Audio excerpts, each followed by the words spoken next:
Hello everyone, welcome to AKSIAS. This is Santosh కోక. మనం canker ప్రిలిమ్స్కి సంబంధించి 5-year ప్లాన్స్ పార్ట్ 2 అనేది ప్రీవియస్ క్లాస్లో ఎక్స్ప్లెనేషన్ పార్ట్ చూసాం. క్విక్ రివిజన్ ఎకానమీకి సంబంధించి, రైట్? సో ఈరోజు ఆ పర్టికులర్ టాపిక్ సంబంధించి మోస్ట్ ఎక్స్పెక్టెడ్ MCQs అనేవి చూద్దాం. సో ఏపీ గ్రూప్ 2 వాళ్ళు తప్పక చూడండి, ఎందుకంటే ఎకానమీ బేస్లో మనకి ఎక్కువగా కరెంట్ ఇచ్చినప్పటికీ మనకి స్టాటిక్ రిలేటెడ్గా అడిగే అవకాశం ఉంది, స్టేట్మెంట్స్ రిలేటెడ్గా, right? First important question, consider the following statements regarding the 6th 5-year plan. 6వ పంచవర్ష ప్రణాళికకు సంబంధించి ఈ క్రింది ప్రకటనలు పరిశీలించండి అని ఇచ్చారు. సో ఇక్కడ నేను క్వశ్చన్స్ అనేవి ఫాస్ట్గా రీడ్ చేస్తాను, మీరు కామెంట్స్లో పోస్ట్ చేయండి. మీ ఆన్సర్స్ ఎంతవరకు ఇప్పటి వరకు ప్రిపేర్ అయ్యారనేది తెలుస్తుంది, right? First statement, it was launched under the leadership of Rajiv Gandhi. It focused on economic liberalization by eradication poverty and achieving technological self-reliance, right? So two statements అయితే ఇచ్చారు. 6th 5-year plan మనం first క్లాస్లో part 1లో 5-year plan సంబంధించి first plan నుంచి 5th plan and rolling plan వరకు discuss చేసుకున్నాం. So తర్వాత part 2కి సంబంధించి 6th 5-year ప్లాన్ నుంచి 12th 5-year ప్లాన్ ఎండింగ్ వరకు డిస్కస్ చేసుకున్నాం, right?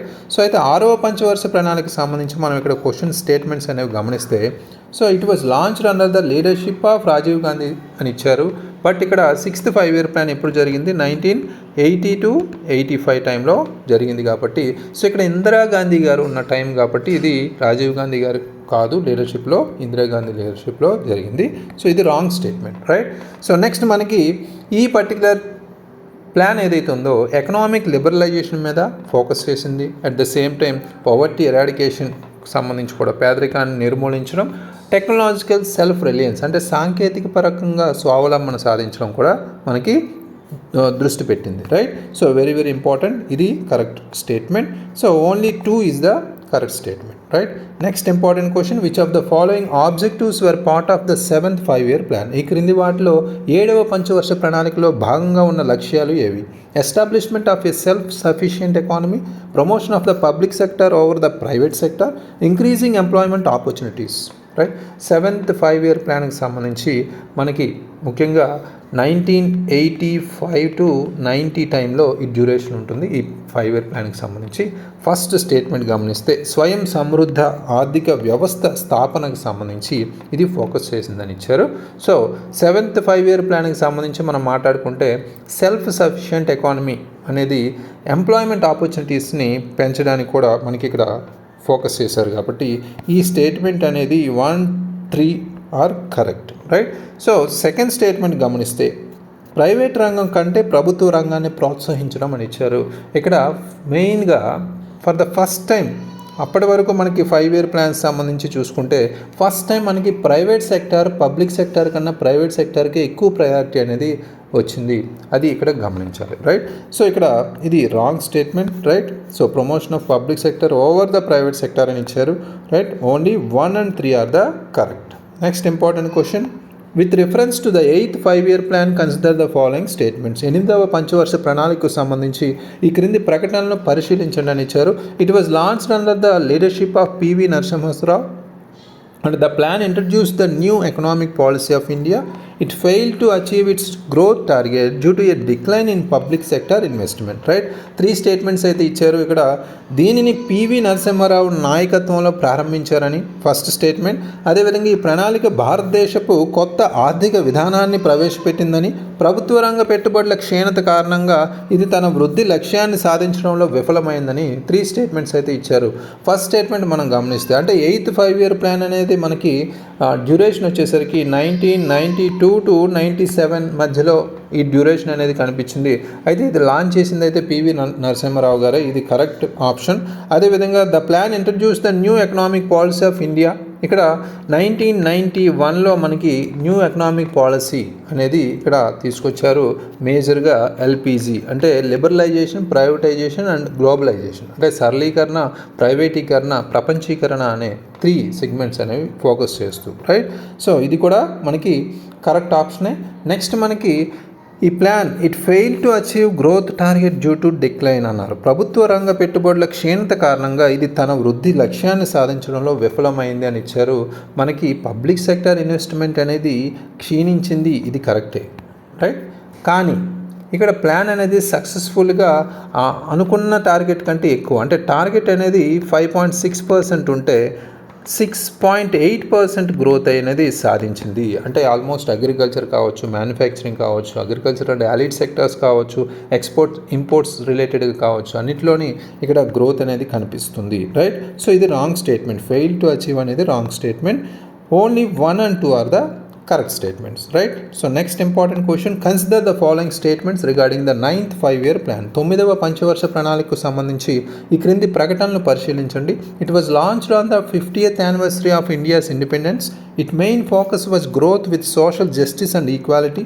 It successfully achieved its growth target of 6.5%. 3 statements అయితే ఇచ్చారు. ఇది భారతదేశ స్వాతంత్ర 50వ వార్షికోత్సవం సందర్భంగా ప్రారంభించబడింది అని ఇచ్చారు, రైట్. సో అంటే 9th 5-year ప్లాన్ అంటే డ్యూరేషన్ వచ్చేసరికి 1997 to 2002, రైట్. సో అంటే 47కి ఇండిపెండెన్స్ వచ్చినప్పుడు మనకి 97కి 50 years అనేది కంప్లీట్ అయింది. కాబట్టి ఇది India's independence 50th year of India's ఇండిపెండెన్స్కి సంబంధించి లాంచ్ చేశారు, కాబట్టి ఇది correct option, right. So next మనకి దీని యొక్క మెయిన్ గోల్ చూసుకుంటే growth with social justice and equality, అంటే దీని ప్రధాన దృష్టి ఏంటి, సామాజిక న్యాయం మరియు సమానత్వంతో వృద్ధి, రైట్. సో ఇది కూడా కరెక్ట్ ఆప్షనే. అదేవిధంగా it successfully achieve its growth target of 6.5%, వృద్ధి లక్ష్యాన్ని 6.5% చేరుకోవడంలో విజయవంతమైందని ఇచ్చారు. ఇక్కడ మనకి టార్గెట్ పెట్టింది మాత్రం 6.5, అది కరెక్టే. బట్ అచీవ్ చేసింది మాత్రం ఓన్లీ 5.6%.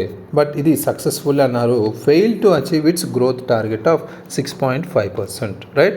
సో దీని వృద్ధి లక్ష్యం అయితే 6.5%, బట్ 5.6% గ్రోత్ మాత్రమే అచీవ్ చేసింది, రైట్. సో అయితే ఇక్కడ only 1 and 2 are the correct options. Next important question, identify the incorrect statement regarding the 10th 5-year plan 2002 to 2007. 10వ పంచవర్ష ప్రణాళిక 2022 నుంచి 2007కు సంబంధించి తప్పు ప్రకటనను గుర్తించండి అన్నారు, right. Incorrect statement very important. అంటే కొన్నిసార్లు మనకి ఓవర్లుక్లో, ఎగ్జామినేషన్ ప్రెజర్లో, టెన్షన్లో ఇలాంటి ఇన్కరెక్ట్ రిలేటెడ్గా మిస్టేక్స్ చేసే అవకాశం ఉంది. అది ఒకసారి ఫోకస్ చేయండి. It aim to double India's per capital income in 10 years. The plan targeted an 8% growth rate but achieved only 7.6%. It successfully reduced fiscal deficits and external debt. This plan introduced the Mahatma Gandhi National Rural Employment Guarantee Act, right. 4 statements ఇచ్చారు that is related to 10th 5-year plan 2002 to 2007, right. So ఇక్కడ focus చేస్తే 1 by 1. అంటే first statement, ఇది 10 సంవత్సరాల్లో భారతదేశ తలసరి ఆదాయాన్ని రెట్టింపు చేయాలని లక్ష్యంగా పెట్టుకుంది. అది మనం చూసాం ఆల్రెడీ. మనకి పెర్ క్యాపిటల్ ఇన్కమ్ అనేది డబుల్ చేయాలనే లక్ష్యం అయితే పెట్టుకుంది, కాబట్టి ఇది correct option, right. So next మనకి ద ప్లాన్ టార్గెటెడ్, అంటే ప్రణాళిక 8% వృద్ధి రేటును లక్ష్యంగా పెట్టుకుంది, కానీ 7.6% మాత్రమే సాధించింది అనేది కూడా ఇక్కడ కరెక్ట్ ఆప్షన్. ఎందుకంటే గ్రోత్ రేట్కి సంబంధించి ఎకనామిక్ గ్రోత్ ఓన్లీ టార్గెట్ కాకుండా మనం ఇక్కడ 8th 5-year ప్లాన్ నుంచి మనం ఎక్కువగా సోషల్ వెల్ఫేర్కి సంబంధించి కావచ్చు, ఇంక్లూజివ్ సంబంధించి కావచ్చు, ఇలాంటి వాటి మీద దృష్టి పెడుతున్నాం కాబట్టి, right. So next it successfully reduced, అంటే ఇది ఆర్థిక లోటును, విదేశీ రుణాన్ని విజయవంతంగా తగ్గించింది అని ఇచ్చారు. ఫిస్కల్ పాలసీ రిలేటెడ్ కూడా ఇది కరెక్ట్ ఆప్షనే. అయితే ఈ పథకం మహాత్మా గాంధీ జాతీయ గ్రామీణ ఉపాధి హామీ చట్టాన్ని ప్రవేశపెట్టింది అని ఇచ్చారు. ఇక్కడ ఇది రాంగ్ స్టేట్మెంట్. ఎందుకంటే ఎంజీ నరేగా అనేది ఇంట్రడ్యూస్ అయింది 2005లోనే, బట్ కానీ ఇది ఫుల్గా ఆపరేషనల్ అయింది మాత్రం 2006 to 2007 టైంలో, రైట్. అది ఇక్కడ మనం గమనించాలి, రైట్. సో అంటే ఇక్కడ 11th 5-year ప్లాన్ ఎప్పుడు వచ్చింది, 2007 to 2012, రైట్. సో అంటే 11th 5-year ప్లాన్కి సంబంధించింది, అంటే అది ఈ మహాత్మా గాంధీ జాతీయ గ్రామీణ ఉపాధి హామీ పథకం అనేది 11వ పంచవర్ష ప్రణాళికకి చెందిందిగా మనం చెప్పుకోవచ్చు, రైట్. సో అంటే ఇది ఆపరేషన్ అయింది 2006 to 2007 కాబట్టి, రైట్. సో ఇక్కడ గమనించాలి. అయితే ఇక్కడ డి ఆప్షన్ అనేది రాంగ్ ఆప్షన్గా మనం చెప్పొచ్చు, right. Next important question, consider the following statements regarding the 11th 5-year plan. 11వ పంచవర్ష ప్రణాళికకు సంబంధించి క్రింది ప్రకటనలను పరిశీలించండి. It was prepared by Montek Singh Ahluwalia. దీన్ని మాంటెక్ సింగ్ అహ్లూవాలియా తయారు చేశారు. Its theme was faster, more inclusive, sustainable growth. దీని ఇతివృత్తం వేగవంతమైన, మరింత సమ్మిళిత, సుస్థిరమైన వృద్ధి. It achieved its growth target of 9%. ఇది 9% వృద్ధి లక్ష్యాన్ని సాధించింది అని ఇచ్చారు, రైట్. సో అయితే 3 స్టేట్మెంట్స్ అనేవి మనకి ఇక్కడ ఇచ్చారు. ఇందులో మనకి which of the above statements given are incorrect అడిగారు. ఇలాంటివే మనం మిస్టేక్ చేస్తాం. ఒక్కొక్కసారి క్వశ్చన్స్లో మనం చూస్తాం, కానీ ఆప్షన్స్ ముందు ఇచ్చే ఇలాంటి స్టేట్మెంట్స్ మనం పరిశీలించాం, ఫోకస్ చేయాలి, అవి కూడా correct or incorrect, right. So ఇక్కడ 3 స్టేట్మెంట్స్ గమనిస్తే మనకి 11th 5-year ప్లాన్ అనేది 2007 to 12 టైంలో మనకి స్టార్ట్ అయ్యింది. కాబట్టి ఇది ప్రిపేర్ చేసింది శ్రీ రంగరాజన్ గారు, మన మన్మోహన్ సింగ్ గారు ఆధ్వర్యంలో, right. So but Montek Singh Ahluwalia అనేది 12th 5-year ప్లాన్కి సంబంధించి ప్రిపేర్ చేశారు, అది గమనించాలి. ఇది wrong statement, just confuse statement అనమాట, right. So next its theme was faster, more inclusive and sustainable growth అని ఇచ్చారు. బట్ ఇది 12th 5-year ప్లాన్ యొక్క థీమ్, రైట్. ఇది ఇతివృత్తం అనేది 12వ పంచవర్ష ప్రణాళికది. ఏంటి? Faster, more inclusive and sustainable growth. అంటే మీకు ఎప్పుడైతే సస్టైనబుల్ గ్రోత్ కనిపించిందో అది 12th 5-year ప్లాన్ అని ఫిక్స్ అయిపోయింది, రైట్. ఇక్కడ ఈజీగా గుర్తుపెట్టుకోవచ్చు. అయితే 11th 5-year ప్లాన్కి వచ్చేసరికి మనకి సింపుల్గా rapid and more inclusive growth, ఇది గుర్తుపెట్టుకోవాలి. ఇది మన theme of 11th 5-year plan, right. So అంటే ఇక్కడ దీనికి లింక్ ఏంటి? మోర్ ఇంక్లూజివ్ గ్రోత్ అనేది రెండింటికి సేమే. బట్ ఇక్కడ ర్యాపిడ్ 11th 5-year ప్లాన్లో, ఇక్కడ faster and more inclusive sustainable growth, అది గమనించాలి, రైట్. 3rd 5-year ప్లాన్ చూసుకుంటే it achieved its growth target of 9% అని ఇచ్చారు. ఇది 9% వృద్ధిని లక్ష్యాన్ని సాధించిందన్నారు. బట్ ఇది ఫెయిల్ అయింది. మన టార్గెట్ ఎంత? 9%, కానీ ఇది అచీవ్ చేసింది అయితే ఓన్లీ 8%, రైట్. ఇది కూడా 3rd స్టేట్మెంట్ కూడా రాంగ్ ఆప్షన్, ఇన్కరెక్ట్. ఏంటి అని ఇచ్చారు కాబట్టి 1, 2, 3 all 3 statements are incorrect, right. So next important question, consider the following statements regarding Niti Aayog. నీతి ఆయోగ్కు సంబంధించి క్రింది ప్రకటనలను పరిశీలించండి. It was established in 2015 as a successor to the planning commission. Its recommendations are binding on the government. It focuses on cooperative federalism and decentralized planning, right. So ఇక్కడ 3 statements అయితే ఇచ్చారు related to నీతి ఆయోగ్. ఇది ప్రణాళిక సంఘానికి వారసుడిగా 2015లో స్థాపించబడింది అని ఇచ్చారు. అంటే ప్రణాళిక సంఘాన్ని రద్దు చేసిన తర్వాత 2015లో ఇది వచ్చింది, అది కరెక్ట్ ఆన్సరే, కరెక్ట్ స్టేట్మెంటే, right. Second statement, its recommendations are binding on the government అని ఇచ్చారు ఇక్కడ. అంటే దీని సిఫార్సులు ప్రభుత్వానికి కట్టుబడి ఉంటాయి అని ఇచ్చారు. బట్ ఇక్కడ మనం గమనిస్తే ఇది ఒక పాలసీ థింక్ ట్యాంక్గా 2015లో స్థాపించబడింది అనేది మనకి రైటే. అయితే ఈ రికమెండేషన్స్ అనేవి గవర్నమెంట్ మీద ఎటువంటి కట్టుబాటు ఉండవు, లేదా బైండింగ్ అనేది ఉండదు, అది గమనించాలి, రైట్. సో నెక్స్ట్ మనకి it focuses on cooperative federalism, decentralised planning. అంటే అప్పటి వరకు ఉన్న ప్లానింగ్ కమిషన్ ఒక సెంట్రలైజ్డ్ ప్లానింగ్ పాలసీ అనేది కంటిన్యూ చేస్తూ వచ్చింది. ఇది మనకున్న ఇండియాకున్న డైవర్సిఫైడ్ బిగ్ కంట్రీ కాబట్టి మనకి సెట్ కావట్లేదని మనం డీసెంట్రలైజ్డ్ ప్లానింగ్కి షిఫ్ట్ అయ్యాం నీతి ఆయోగ్ ద్వారా, రైట్.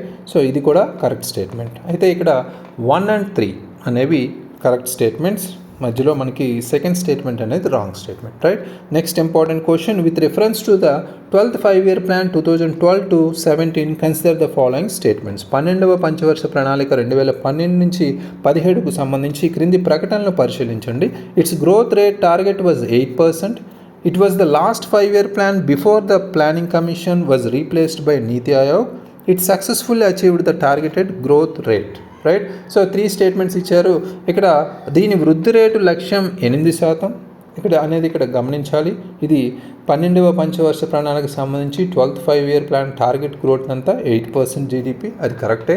నెక్స్ట్ మనకి it was the last 5-year plan before planning commission. అంటే మనకి ప్లానింగ్ కమిషన్ రావడం, ప్లానింగ్ కమిషన్ ప్లేస్లో నీతి ఆయోగ్ వచ్చింది. ఆ తర్వాత 13వ పంచవర్ష ప్రణాళిక కానీ ఇలాంటివి ఏం లేవు, మనం చూసాం, రైట్. సో ఇది కూడా కరెక్ట్ స్టేట్మెంటే. Next, the growth achieved was much lower than the 8%, అది ఇక్కడ గమనించాలి. It successfully achieved the targeted growth rate 8% ఏదైతే ఉందో దాన్ని అచీవ్ చేశారని ఇచ్చారు. బట్ రాంగ్ స్టేట్మెంట్, ఆల్మోస్ట్ 6% వరకు వచ్చింది, రైట్. సో ఇది లక్ష్య వృద్ధి రేటును విజయవంతంగా సాధించలేదు అనేది ఇక్కడ correct answer. 1 and 2 are the correct option, right. Next important question, consider the following statements regarding the end of 5-year plans in India. భారతదేశంలో పంచవర్ష ప్రణాళికల ముగింపుకు సంబంధించి క్రింది ప్రకటనలను పరిగణించండి అని ఇచ్చారు. The planning commission was dissolved in 2014. Niti Aayog has financial powers to allocate resources like the Planning Commission did. After the 12th 5-year plan, India shifted to 3-year action plan, right? 3 statements అయితే ఇచ్చారు నీతి ఆయోగ్ సంబంధించి, అంటే end of 5-year plans in India regarding the statement, right. అంటే భారతదేశంలో పంచవర్ష ప్రణాళిక ముగింపుకు సంబంధించి అన్నారు. అంటే ఆల్మోస్ట్ మనం 12 5-year ప్లాన్స్ చూసుకుంటాం. దాంతోపాటు మనకి మధ్యలో ఉన్న ప్లాన్ హాలిడేస్ కానీ, రోలింగ్ ప్లాన్స్ కానీ, యాన్యువల్ ప్లాన్స్ కానీ ఇవి కూడా చూసుకుంటాం. బట్ ఎండింగ్ ఏం జరిగింది అనేది దాని గురించి కూడా అడిగే అవకాశం ఉంది క్వశ్చన్స్. వాటి మీద కూడా ఫోకస్ చేసాం ఈ క్వశ్చన్ ద్వారా. అయితే ప్లానింగ్ కమిషన్ అనేది మనకి 2014లో డిజాల్వ్ అవ్వడం జరిగింది. ఇది కరెక్ట్ ఆప్షనే. నెక్స్ట్ మనకి నీతి Aayog has financial powers to allocate resources అన్నారు. ప్రణాళిక సంఘం వలె వనరులను కేటాయించడానికి నీతి ఆయోగ్కి ఆర్థిక అధికారాలు ఉన్నాయి అని ఇచ్చారు. బట్ ఎటువంటి ఆర్థిక అధికారాలు నీతి ఆయోగ్కి లేవు అనేది మనం నిన్న ఆల్రెడీ డిస్కస్ చేసాం. ఇది జస్ట్ ఒక పాలసీ థింక్ ట్యాంక్గానే పనిచేస్తుంది, రైట్. ఇది రాంగ్ స్టేట్మెంట్, రైట్. నెక్స్ట్ మనకి 12వ పంచవర్ష ప్రణాళిక తర్వాత భారతదేశం 3 ఏళ్ల కార్యాచరణ ప్రణాళికకు మారింది. మనం చూసాం షిఫ్ట్ అనేది మనకి సెంట్రలైజ్డ్ ప్లానింగ్ నుంచి డీసెంట్రలైజ్డ్ ప్లానింగ్ షిఫ్ట్ చేసిన తర్వాత 5-year ప్లాన్స్ అనేవి స్టాప్ చేసి 3-year యాక్షన్ ప్లాన్ లాగా స్టార్ట్ చేసుకున్నాం, రైట్. ఆఫ్టర్ 2017 అది కంటిన్యూ అయ్యింది, రైట్. సో ఇది కరెక్ట్ స్టేట్మెంట్. నెక్స్ట్ మనకి ఓవరాల్గా 1 and 3 are the correct statement. C is the correct option. Next and last important question related to this 5-year plans is, which of the following statements regarding the Planning Commission and Niti Aayog is are correct? ప్రణాళిక సంఘం మరియు నీతి ఆయోగ్ సంబంధించి క్రింది ప్రకటనలో సరైనవేవి? The Planning Commission followed a centralized top-down approach, whereas Niti Aayog follows a bottom-up approach. ప్రణాళిక సంఘం కేంద్రీకృత top-down విధానాన్ని అనుసరించగా నీతి ఆయోగ్ బాటమ్-అప్ విధానాన్ని అనుసరించిందని ఫస్ట్ స్టేట్మెంట్ ఇచ్చారు. నీతి Aayog replace the planning commission in 2014. నీతి ఆయోగ్ 2014లో ప్రణాళిక సంఘాన్ని భర్తీ చేసిందని ఇచ్చారు. Unlike the planning commission, NITI Aayog's recommendations are binding on the government. ప్రణాళిక సంఘం మాదిరిగా కాకుండా నీతి ఆయోగ్ సిఫార్సులు ప్రభుత్వానికి కట్టుబడి ఉంటాయని ఇచ్చారు. ఆల్రెడీ రిపీటెడ్ స్టేట్మెంట్ మనం ఆల్రెడీ డిస్కస్ చేసాం. ఈరోజు క్వశ్చన్స్లో కూడా ఈ స్టేట్మెంట్ అనేది ఆల్రెడీ వచ్చింది. సో కరెక్ట్ స్టేట్మెంట్ ఇది. Next NITI Aayog replace the planning commission in 2014 ఇచ్చారు. నీతి ఆయోగ్ రీప్లేస్ చేసింది మాత్రం 2015. ప్లానింగ్ కమిషన్ డిజాల్వ్ అయింది 2014, రైట్. ఈ 2 yearsకి వ్యత్యాసం ఉంటుంది. ఇలాంటి స్టేట్మెంట్స్, కన్ఫ్యూజ్ స్టేట్మెంట్స్ ఇచ్చే మనల్ని కంపల్సరీ మిస్గైడ్ చేస్తుంటారు ఎగ్జామినేషన్లో, కంపల్సరీ ఫిల్టర్ చేయాలంటే, రైట్. సో ఇది రాంగ్ స్టేట్మెంట్. ఇక్కడ 2014లో ప్లానింగ్ కమిషన్ని తీసివేయడం జరిగింది, రైట్, డిజాల్వ్ చేయడం. అయితే నీతి ఆయోగ్ రీప్లేస్ చేయడం మాత్రం 2015లో వచ్చింది కాబట్టి అది చూసుకోవాలి, రైట్.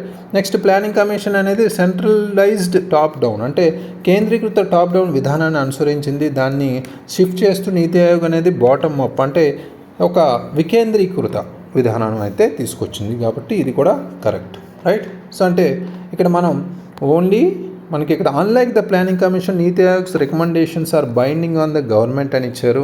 ఇది మనం గమనిస్తే ప్లానింగ్ కమిషన్ లా కాకుండా మనకి ఇక్కడ గవర్నమెంట్ మీద మనకి సిఫార్సులు అనేవి, నీతి ఆయోగ్ సిఫార్సులు ప్రభుత్వానికి కట్టుబడి ఉంటాయని ఇచ్చారు. ఇది రాంగ్ స్టేట్మెంట్, ఇది గమనించాలి. ఈ 2 స్టేట్మెంట్స్ ఇన్కరెక్ట్. ఓన్లీ 1 అంటే D option is the correct option, right. So అంటే ప్లానింగ్ కమిషన్కి సంబంధించి, నీతి ఆయోగ్కి సంబంధించి కొన్ని end of the planning commission సంబంధించి మనకి ఇలాంటి క్వశ్చన్స్ అడిగే అవకాశం ఉంటుంది కాబట్టి దాన్ని ఫోకస్ చేయండి. అంటే నీతి ఆయోగ్ రికమెండేషన్స్ అనేవి గవర్నమెంట్ మీద బైండింగ్ కాదు, రైట్. సో ఇది ఒక పాలసీ థింక్ ట్యాంక్ మాత్రమే, సజెషన్స్ ఇస్తుంది, రైట్. సో ఇవి మనకి టోటల్ 5-year ప్లాన్స్ సంబంధించి సక్సెస్ఫుల్గా 2 పార్ట్స్లో మనం కంప్లీట్ చేసుకున్నాం. దానికి సంబంధించిన MCQs కూడా డిస్కస్ చేసుకున్నాం. Please revise it. Thank you very much. All the very best.